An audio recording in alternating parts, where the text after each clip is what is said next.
بسم اللہ الرحمن الرحیم الحمد للہ رب العالمین اللہم صلی وسلم مبارک علی نبینا محمد وعلی آلہ واصحابہ اجمعین اما بعد باب فی الاستحسان والقول فیہ، استحسان اور اس کی بحث۔ استحسن یستحسن الاستحسان باب استفعال سے منع کسی چیز کو اچھا سمجھنا، اچھا جاننا، کسی چیز کو اچھا سمجھنا، اچھا جاننا۔ حضرت امام شیرازی رحمۃ اللہ علیہ نے اللمع میں دلائل متفق علیہ قرآن، سنت، اجماع اور قیاس کا بیان مکمل کر دیا۔ اب جو مختلف فی دلائل ہے، استحسان، استصحاب حال، القول باقل ما قیل وغیرہ، ان کو یہاں سے ذکر فرما رہے ہیں۔ تو استحسان کا لغوی معنی ہے کسی چیز کو اچھا سمجھنا، اور اس کے شرعی معنی کیا ہے؟ اصطلاح شرع میں، اصطلاح اصول فقہ میں استحسان کا لفظ کن معانی میں، ان کی تعریفات میں استعمال ہوتا ہے، اس کو ذکر فرما رہے ہیں۔ ان تعریفات کے اعتبار سے استحسان کے حجت ہونے یا صحیح ہونے نہ ہونے کے اعتبار سے فرق پڑتا ہے۔ امام شیرازی رحمۃ اللہ علیہ فرما رہے ہیں والاستحسان المحکی عن ابی حنیفہ رحمہ اللہ والحکم بما یستحسنہ من غیر دلیل، کہ امام ابو حنیفہ رحمۃ اللہ علیہ کے توسط سے استحسان کی یہ تعریف نقل کی جا رہی ہے کہ بغیر دلیل کو، بغیر دلیل کے بغیر کسی چیز کو اچھا سمجھتے ہوئے اس میں حکم لگا دینا، اس کے مطابق حکم دے دینا۔ آپ کا دل، آپ کا نفس کسی حکم کو اچھا سمجھے تو بغیر دلیل کے آپ وہ حکم دے دے تو اسے استحسان کہتے ہیں۔ امام شیرازی رحمۃ اللہ علیہ فرماتے ہیں واختلف المتاخرون من اصحابہ فی معناه، حضرت امام ابو حنیفہ رحمۃ اللہ علیہ کے جو اصحاب ہیں، ان میں سے حنفیہ میں سے جو متاخرین اصولیین اور فقہا ہیں، انہوں نے اس تعریف کا مطلب بتانے میں الگ الگ اقوال نقل کیے، واختلف، الگ الگ اقوال نقل کیے۔ فقال بعضهم، بعض حنفیہ کا کہنا ہے، امام صاحب کی اس بات کا مطلب ہے تخصیص العلت بمعنی یوجب التخصیص، مقیس علیہ سے ہم نے جو علت نکالی ہے اصل سے، اس کی تخصیص کرنے کا نام ہے استحسان۔ اس کی تخصیص کرنے کا نام کیا ہے؟ استحسان۔ اور وہ تخصیص ایسے معنی کے ذریعے سے ہوگی جس معنی سے تخصیص حقیقت میں علت میں ثابت ہو جائے۔ علت کی تخصیص کرنا ایسے معنی کے ذریعے سے جو معنی تخصیص کو ثابت کر سکے، یہ مطلب ہے امام ابو حنیفہ رحمۃ اللہ علیہ کا الحکم بما یستحسنہ من غیر دلیل سے۔ بعض متاخرین حنفیہ نے یہ بات کہی۔ وقال بعضهم، اور بعض نے کہا ہوا تخصیص بعض الجملۃ من الجملۃ بدلیل یخصها، کہ پورے مجموعے میں سے بعض افراد کو دلیل کے ذریعے سے، جو دلیل اس مجموعے کے ساتھ خاص ہو، الگ کر دینا، تخصیص کر دینا، اسے کہتے ہیں استحسان، اسے کہتے ہیں استحسان۔ بعض حنفیہ نے یہ مطلب بتایا، یعنی پورے مجموعے پر اگر کوئی حکم لگا ہے تو دلیل کے ذریعے سے اس مجموعے میں سے بعض کو الگ کر دینے کا نام ہے استحسان۔ اور ایک تیسری جماعت نے امام صاحب کے قول کا مطلب یہ بتایا کہ استحسان اصطلاح اصول میں کہیں گے القول باقوی الدلیلین، کسی چیز میں دو دلائل جمع ہو جائے تو ان دو دلائل میں سے جو مضبوط دلیل ہوگی اس کے ذریعے سے فیصلہ کرنے کا نام ہے استحسان۔ حضرات شوافع یا شافعی اصولیین کا کہنا ہے اگر استحسان کی یہ تعریف ہے، یعنی یہ تیسرے نمبر کی، تو اس استحسان کو ہم بھی مانتے ہیں۔ شوافی کیا کہتے ہیں؟ اس استحسان کو، تو گویا کہ شواف اصولیین کے یہاں پر استحسان کی صحیح تعریف کیا ہوگی؟ دو دلائل میں سے اقوت دلیلیں، جو مضبوط دلیل ہوگی اس کے ذریعے سے حکم لگانا، فیصلہ کرنا، اس کا نام ہے استحسان شواف اصولیین۔ اور شواف اسی کو لے کر چل رہے، شافعی اصولیین اسی کو لے کر چل رہے ہیں۔ بقیہ جو اوپر جو تعریفات بیان کی گئی ہے ان کے اعتبار سے شواف اصولیین استحسان کو مانتے نہیں ہیں، تسلیم نہیں کرتے۔ کیوں نہیں کرتے؟ اس کی بھی وجوہات آگے امام شیرازی رحمۃ اللہ علیہ ذکر کریں گے اگلے پیراگراف میں، اگلے صفحہ میں۔ بات سمجھے؟ کہتے ہیں کہ القول باقوت دلیلین، یہ تعریف ہے شواف میں استحسان کی، یعنی اس کے اعتبار سے وہ استحسان کو مانتے ہیں۔ مثلا کسی چیز میں ایک دلیل جمع ہو قرآن کی اور دوسری دلیل جمع ہو کس کی؟ سنت کی، حدیث کی، تو دونوں میں سے مضبوط کون ہے؟ قرآن۔ اقوت دلیلین کے ذریعے سے اگر آپ حکم لگاتے ہیں تو یہ ہے استحسان۔ وقد يكون هذا الدلیل اجماعا وقد يكون نصا وقد يكون قیاسا وقد يكون استدلالا۔ کبھی کبھی یہ دلیل، کون سی دلیل؟ استحسان والی، اجماع کی صورت میں ہوتی ہے۔ کس کی صورت میں؟ اجماع کی صورت میں ہوتی ہے۔ جیسے اس کی مثال دیں گے آگے، یعنی استحسان کا صدور اور ظہور کبھی تو اجماع کے انداز میں ہوتا ہے۔ جیسے آگے دیکھیے، کبھی تو نص کے انداز میں ہوتا ہے، کبھی تو قیاس کے انداز میں اور کبھی استدلال کے انداز میں۔ نص کے انداز میں استحسان کا ظہور ہوتا ہے،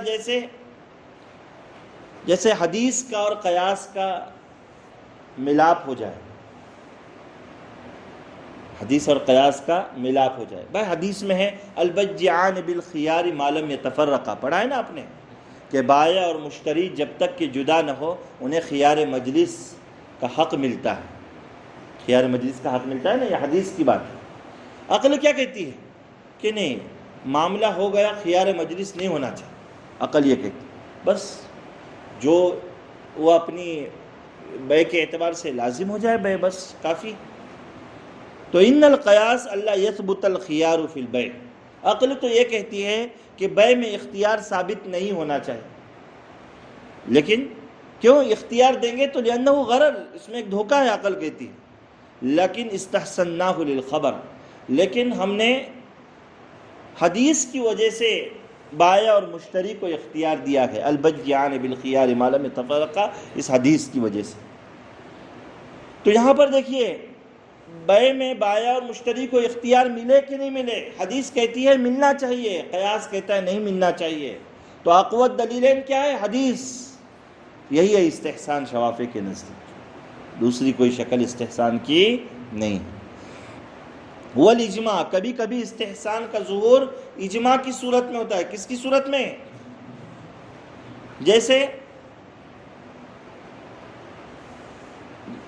یہاں پر انہوں نے مثال دی، ان القیاس اللہ یجوز دخول الحمام الا باجرۃ معلومۃ۔ عقل تو یہ کہتی ہے کہ آپ عام غسل خانے اور شوچالے میں جو سرکاری بنے رہتے ہیں نا، اسٹینڈ وغیرہ پر کہیں پر، تو اس میں اجرت متعین کرے بغیر آپ کا اس میں داخل ہونا جائز نہیں ہے۔ عقل یہ کہتی ہے کہ پہلے اس سے پوچھو کہ اندر ہم جائیں گے فارغ ہونے کے لیے یا نہانے کے لیے تو کتنی اجرت لیں۔ عقل تو یہ کہتی ہے آپ بس میں پہلے اجرت متعین کیجئے پھر بیٹھیں۔ ظاہر سی بات ہے، آپ بس کا دروازہ اس نے کھول دیا، آپ پوچھتے رہیں گے کہ میں وہاں جانے والا ہوں، کتنا لیں گے ٹکٹ؟ وہ سیدھا بیل مار دے گا، یہ کر دے گا، مولانا آپ رہیے یہیں پر۔ تو عقل تو یہ کہتی ہے کہ ہونا چاہیے، لیکن لوگوں کا تعامل، عمل، اجماع، اتفاق کس بات پر ہے؟ کیا ایسی جگہ پر وہ اجرت متعین کرتے نہیں ہیں۔ تو ترجیح کس کو ہے؟ اجماع کو ہے۔ ترجیح کس کو ہے؟ اس لیے کہ اجماع اور قیاس دونوں میں مضبوط دلیل کون ہے؟ اقوت دلیل اجماع۔ تو عقل تو یہ کہتی ہے کہ حمام میں، غسل خانوں میں بغیر متعین اجرت کے داخل ہونا جائز نہیں ہونا چاہیے. کیوں؟ لأنہ انتفاع بمکان، اس لیے کہ آپ اس حمام سے، اس جگہ سے فائدہ حاصل کر رہے ہیں، پانی وانی استعمال کر رہے ہیں. فلا يجوز الجلوس فيه الا قدرا معلوما، تو اس میں بیٹھنا مقدار متعین، یعنی وقت بھی متعین ہونا چاہیے، اس کے بغیر جائز نہیں ہے کہ بھائی حمام میں آپ کتنے 10 منٹ رہیں گے اور 10 منٹ کی اتنی اجرت، ایسا ہونا چاہیے. عقل تو یہ کہتی ہے. ولیکن استحسناہ للاجماع، لیکن ہم نے یہاں پر جو فتویٰ دیا ہے وہ کس کی بنیاد پر؟ عمل کس پر ہے؟ اجماع پر ہے. اتفاق اور تعامل لوگوں کا یہ ہے کہ وہ نہ اجرت متعین کرتے ہیں نہ وقت متعین کرتے ہیں. لا محدود وقت، جب تک کہ بس نہ چھوٹے. سمجھے؟ یہ ہے. تو اجماع پر عمل ہے. کس پر عمل ہے؟ اجماع پر. جی آگے ہے والقیاس. کبھی کبھی استحسان کا ظہور قیاس کے انداز میں بھی ہوتا ہے. دو قیاس جمع ہو جاتے ہیں، ان میں سے ایک کو ترجیح دینا پڑتی ہے، جو مضبوط قیاس ہوتا ہے اس کو ترجیح دیتے ہیں. سمجھے نا؟ اب قیاس میں بھی جیسے آپ نے پڑھے وجوہ ترجیح، کہ دو قیاس، دو علتیں جمع ہو جائے، آپس میں ٹکرا جائے، تو دونوں میں سے کس کو کیسے ترجیح دیں گے تو وہاں وہ استعمال کرنا پڑتا ہے. جیسے کہہ رہے والقیاس مثل قولهم فی من حلف الا یصلی ان القیاس انه یحنث بالدخول فی الصلاة لانه یسمى مصلیا ولكن استحسنا الا يحنث الا بان یأتی باکثر رکعات لان ما دون اکثر رکعات لا يعتد به فهو بمنزلة ما لم يقل. کہہ رہے کہ بھئی دیکھیں ایک آدمی قسم کھا رہا ہے کہ اللہ کی قسم کھا کر کہتا ہوں کہ میں نماز نہیں پڑھوں، نعوذ باللہ من ذالک، ایسی قسم اس نے کھا لی. شواف ہے کہ یہاں پر ایسی قسم ایک تو لغو ہے، اور اس قسم کا پورا کرنا جائز بھی نہیں، حرام ہے. اس لیے کہ شریعت کے ایک اہم فریضے کو کوئی اپنے اوپر حرام قرار دے تو وہ جائز نہیں ہو سکتا. اب بعض حضرات فرماتے ہیں کہ قسم کا کفارہ تو دینا پڑے گا اس کو، 3 دن کے روزے وغیرہ جو رکھنا ہے، یا 10 مسکینوں کو کھانا کھلانا، یا 10 مسکینوں کو کپڑے پہننا، جو سورہ انعام اور 7ویں پارے میں جو ترتیب بیان ہوئی ہے دوسرے رکوع میں، فکفارتہ اطعام 10 الی آخری، تو وہ تو ادا کرنا پڑے گا اس کو. بعض حضرات یہ کہتے ہیں، بات پیچھے آ چکی. تو اب کہتے ہیں کہ یہ شخص نماز پڑھے گا تو کیا تکبیر تحریمہ کے بعد فوراً اس کی قسم ٹوٹ جائے گی، یا 1 رکعت سے زائد ہو تب قسم ٹوٹے گی؟ یہ اصل معاملہ. ایک قیاس تو یہ کہتا ہے کہ جیسے ہی تکبیر تحریمہ شروع کی، اس نے نماز شروع ہو گئی نا، تو اس کی قسم ٹوٹ گئی، کفارہ لازم. اور ایک قیاس کہتا ہے کہ نہیں، اس نے نماز نہ پڑھنے کی قسم کھائی، اور نماز کا اطلاق کم از کم 1 رکعت پر عند الشواف. 1 رکعت وتر ہے نا ہمارے ہاں جائز، تو 1 رکعت پر کم از کم ہوتا ہے، لہذا کم از کم جو نماز ہے اتنی پڑھے گا تب جا کر وہ حانث ہوگا. اب دونوں قیاس ہیں، دونوں میں سے کسی ایک کو آپ ترجیح دے سکتے ہیں، اور وہی دوسرے کو ترجیح دی گئی اکثر رکعت والی. بات سمجھے؟ تو اس کے ذریعے سے اگر آپ فیصلہ کرتے ہیں تو وہ بھی استحسان، وہ بھی کیا ہے؟ تو 2 قیاس جمع ہو گئے. جو قیاس ذرا مضبوط نظر آ رہا تھا اس کو ترجیح اگر دی جائے تو یہ بھی جی استحسان. تو والقیاس، قیاس کے ذریعے سے بھی استحسان ظاہر ہوتا ہے. جیسے کسی نے قسم کھا لی کہ وہ نماز نہیں پڑھے گا، اب قیاس یہ کہتا ہے کہ نماز میں داخل ہوتے ہیں جیسے اللہ اکبر تکبیر تحریمہ کی اس نے، حانث، قسم ٹوٹ گئی. لأنہ لا یسمى مصلیا، اس لیے کہ اس کو مصلی کا ہے. لیکن استحسان یہ ہے کہ 1 رکعت سے زیادہ جب ادا کرے گا تب ہی وہ حانث ہوگا، اس لیے کہ 1 رکعت سے کم پر نماز کا اطلاق نہیں ہوتا، گویا کہ اس نے نماز پڑھی ہی نہیں، تو وہ حانث کیسے ہوگا؟ بات سمجھے؟ تو ایک تو قیاس کی صورت میں استحسان کا ظہور ہوتا ہے، اور چوتھی چیز والاستدلال. چوتھی چیز کیا ہے؟ استحسان کا ظہور کیسے ہوتا ہے؟ استدلال کے اعتبار سے بھی ہوتا ہے. استدلال اور قیاس میں کوئی بڑا فرق نہیں، پیچھے بات آئی تھی نا بیان استدلال میں. شواف ہے کہ یہاں پر قیاس و استدلال ایک ہی ہے، صرف اتنا ہے کہ قیاس ارکان 4 پر مشتمل ہوتا ہے اور استدلال دلائل کی روشنی میں ہوتا ہے. بات سمجھے؟ دلیل کے اعتبار سے کسی چیز پر حکم لگا ذرا مفصل بھی ہوتا ہے. جی تو کہتے ہیں جیسے ان القیاس ان من قال ان فعلت كذا فانا يهودي او نصراني انه لا يكون حالفا لانه لم يحلف بالله عز وجل ولكن استحسن ان يكون حالفا بضرب من الاستدلال وهو ان الحاتك للحرمة بهذا القول فهو بمنزلة الحاتك لحرمة قوله والله وهذا ايضا قياس الا انهم يزعمون ان هذا استدلال ويفرقون بين القياس والاستدلال. کہتے ہیں کہ کوئی شخص اگر یہ قسم کھا لے کہ اگر میں نے فلانا کام کیا تو میں یہودی یا میں نصرانی، کوئی شخص یہ قسم کھا لے میں فلانا کام کروں گا ہی نہیں، اگر میں ایسا کام کروں گا تو میں یہودی نصرانی، نعوذ باللہ، ایسی کوئی قسم کھا لے تو عقل کا ایک تقاضا یہ کہتا ہے کہ اس کی قسم شمار نہیں ہو، اس لیے کہ قسم ہمارے ہاں صرف اللہ کی نام، اللہ کے نام یا اللہ کے صفات کی خانہ جائز ہے. اس کے علاوہ آپ کسی بھی چیز کی قسم کھائیں گے تو قسم منعقد نہیں ہوگی، قسم منعقد نہیں ہوگی. ماں کی، باپ کی، تیری، میری، سمجھے نا، بچے کی، اس کی لوگ قسم کھاتے رہتے ہیں، ہے نا، جائز نہیں ہے بلکہ حرام بھی لکھا ہے. اس لیے کہ قسم کسی عظیم شے کی کھائی جاتی ہے، اور اللہ کے نام اور اللہ کی صفات سے زیادہ اس روئے زمین پر کوئی عظیم نہیں ہے. بعض حضرات نے قرآن کی بھی قسم کھانے کو منع کیا، اکثر نے بلکہ. بات سمجھے؟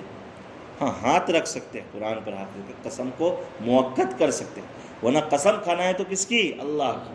حدیث پاک میں اللہ کے نبی صلی اللہ علیہ وسلم نے فرمایا فمن حلف بغیر اللہ فقد اشرک، اللہ کے نام کی علاوہ کی کس نے قسم کھائی اس نے شرک کی. لا تحلفوا بآبائکم، اپنے آبا و اجداد وغیرہ کی بھی قسم نہ کھاؤ، حدیث پاک میں منع آیا. تو ایک جماعت تو یہ کہتی ہے کہ نہیں، عقل یہ کہتی ہے دلائل کی روشنی میں کہ اس کی قسم ہی صحیح نہیں ہونا چاہیے، اس نے تو دین کی تبدیلی کی قسم کھائی ہے، کیسے قسم صحیح ہوگی. اور دوسری ایک جماعت یہ کہتی کہ نہیں، اس کی قسم صحیح ہونی چاہیے، اس لیے کہ اللہ کے نام یا اللہ کے صفات کی عظمت رکھتے ہوئے آدمی جس چیز کی قسم کھاتا ہے وہ کیوں؟ اس لیے کہ اس کو محقق یہ بات یہ ہوتی ہے کہ میں اپنے بات پر اٹل رہوں گا، اس سے ہٹوں گا نہیں. تو اگر کسی نے دین کے تبدیلی کی بات کی اور اس کی قسم کھائی، گویا کہ اس نے اپنی اس قسم کو پامال کر دیا. قسم تو اس کی منعقد ہونا چاہیے. تو یہاں پر دونوں باتیں ہیں، دونوں قیاس سے چیزیں سمجھ میں آ رہی ہیں. اب یہاں ہم ترجیح استدلال کو دیں گے، اور قیاس اور استدلال کے درمیان میں جو لوگ فرق کرتے ہیں وہ یہاں استدلال کو ذرا آگے کرتے ہیں کہ نہیں، اس کی قسم صحیح ہونی چاہیے، اس کی قسم کیا ہونا چاہیے؟ صحیح ہونی چاہیے. اب وہ قیاس وہی استدلال وہی قیاس بھی ہے، وہی کیا ہے؟ قیاس. شوافی کے اعتبار سے تو کوئی بڑا فرق نہیں ہے. تو یہ کتنی ہو گئی صورتیں؟ 4 مثالیں دی نا، کہ استحسان کا صدور کبھی تو نص کی صورت میں ہوتا ہے، کبھی تو اجماع کی صورت میں، کبھی قیاس، اور کبھی استدلال کی صورت میں ہوتا ہے. یہاں تک بات پوری ہو گئی. بہرحال شوافع اس استحسان کو مانتے ہیں جو القول باقوت دلیلین کے اندر آتا ہے، اور اس کے اعتبار سے یہ 4 صورتیں بتلا دی گئی استحسان کی شوافع اصولین کی. یہاں اب امام ابو حنیفہ رحمۃ اللہ علیہ نے جو استحسان کی تعریف کی، کیا تعریف کی انہوں نے؟ الحکم بما یستحسنہ من غیر دلیل، کہ دلیل کے بغیر انسان کا نفس اور دل جس چیز کو اچھا سمجھے اس کے اعتبار سے حکم دینے کا نام استحسان ہے. امام شیرازی کو یہ تعریف پسند نہیں ہے. وہ فرماتے ہیں کہ اگر استحسان اسی کا نام تو پھر خواہشات کی پیروی کرنا ہو جائے، اور قرآن میں تو اللہ تعالیٰ نے صاف فرمایا لا تتبعوا خطوات الشیطان، اور حدیث پاک میں بھی خواہشات نفس کی پیروی کرنے سے منع کیا گیا ہے. فإن كان الاستحسان هو الحكم بما يعجز في نفسه ويستحسنه من غير دليل فهذا ظاهر الفساد. اگر دل میں جو بات آئے اور بغیر دلیل کے انسان کا دل جس چیز کو اچھا سمجھے اس کے اعتبار سے حکم لگانے کا نام استحسان ہے، فہذا ظاہر الفساد، تو امام شیرازی کیا کہتے ہیں؟ یہ بالکل کھلا ہوا فساد ہے، یہ صحیح تعریف نہیں ہے۔ لأن ذلك حکم بالہوى واتباع للشہوۃ، اس لیے کہ یہ تو خواہشات کے اعتبار سے حکم دینا اور شہوت کی پیروی کرنا ہے۔ والاحکام ماخوذۃ من ادلۃ الشرع لا مما یقع فی النفس، اور احکام شریعہ دلائل شریعہ سے ماخوذ ہوتے ہیں، نہ کہ مما یقع فی النفس، دل میں جو بات کھٹ کے اس سے ماخوذ ہوتے، اس سے ماخوذ نہیں ہوتے۔ بات سمجھے؟ وإن كان الاستحسان ما يقوله أصحابه من أنه تخصيص العلة فقد مضى القول في ذلك ودللنا على فساده، دوسری جماعت نے کیا وضاحت کی تھی حنفیہ کی، کہ علت کی تخصیص کا نام استحسان ہے، تو امام شیرازی ان کو جواب دے رہے کہ علت کی تخصیص کو ہم استحسان نہیں کہہ سکتے، اس لیے کہ علت کی تخصیص جائز ہی نہیں ہے۔ بھائی علت آپ نے کیوں نکالی اصل سے اور مقیس علیہ سے؟ اس لیے تاکہ آپ اس کو اصل کے ساتھ خاص کریں، پھر تو ایسے علت کی ضرورت ہی نہیں ہے۔ علت تو کیسی ہونی چاہیے؟ متعدی، جاری و ساری رہنی چاہیے۔ علت تو کیسی ہونی چاہیے؟ متعدی ہو، احکام میں چلتی رہے، جاری رہے، تاکہ اس کے ذریعے سے اصل کے احکامات فروعات میں آپ فٹ کرتے رہیں۔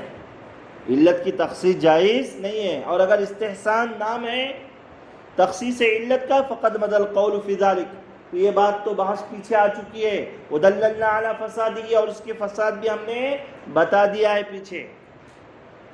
بات سمجھے؟ دو چیزیں ہو گئی، دو تعریفات کو انہوں نے کیا کر دیا؟ ختم کر دیا نا۔ اب تیسری تعریف کیا تھی؟ استحسان کی تیسری تعریف مجموعے میں سے دلیل کے ذریعے بعض لوگوں کو خاص کرنے کا نام استحسان ہے۔ تو امام شیرازی رحمۃ اللہ علیہ فرماتے ہیں کہ اگر یہ استحسان ہے تو اس کا ہم انکار نہیں کرتے۔ اسی طریقے سے القول باقوت دلیلین، دو دلیلوں میں سے اقوت دلیلین کے ذریعے سے فیصلہ کرنے کا نام اگر استحسان ہے تو ہم بھی اس کے قائل ہیں، اور مجموعے میں سے بعض افراد کو دلیل کے ذریعے سے الگ کرنے کے بھی ہم قائل ہیں، لیکن ہم اسے تخصیص کرتے ہیں، تخصیص کہتے ہیں، اور آپ استحسان کہتے ہیں۔ وہ تو تخصیص ہے، وہ استحسان نہیں ہے۔ بہرحال وہ الفاظ کا فرق ہے، معنی کا کوئی فرق نہیں ہے، حقیقت کا کوئی فرق نہیں ہے۔ اگر تیسری تعریف کے اعتبار سے آپ تخصیص جملہ یعنی جملے میں سے بعض افراد کو خاص کرنے کا نام تخصیص کرتے ہیں تو اس کے ہم بھی قائل، انکار نہیں کرتے۔ القول باقوت دلیلین کے ہم بھی قائل ہیں، فہذا مما لا ينکر احد، اس کا کوئی بھی انکار نہیں کرتا۔ فیسقط الخلاف فی المسئلہ، تو اب مسئلے میں کوئی اختلاف بھی نہیں رہ جاتا۔